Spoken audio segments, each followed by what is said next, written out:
Guys, Flipkart থেকে এই বোতলটা আমি অর্ডার করেছিলাম, দেখাচ্ছিল সিলিকনের। তো এই বোতলটা আমি অর্ডার করেছিলাম কারণ আমি জল একদম খাই না, একদমও জল খাই না। আমি 1 লিটার জল সারাদিনে খাই না, তো এটা স্বাস্থ্যের পক্ষে খুব ক্ষতিকর। যাতে আমি ডেলি একটু বেশি জল খাই, এর জন্য অর্ডার করেছিলাম এই বোতলটা। এটার দাম পড়েছিল 300 সামথিং, আমার মনে নেই। সিলিকনের বোতলটা খুব সুন্দর এসছে, স্টিকারগুলো আমি লাগিয়েছি।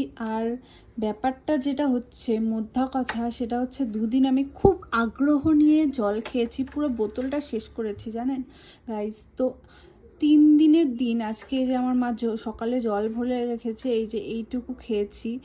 এখন সন্ধ্যা হয়ে গেছে, আমার আর ইচ্ছে করছে না, এত ঠান্ডা বাইরে জল খেতে, জলগুলো এত ঠান্ডা হয়ে আছে। তো আমি যেটা বুঝলাম, নতুন জিনিসের কদর শুধু 2-3 দিনই থাকে, তারপরে আর থাকে না।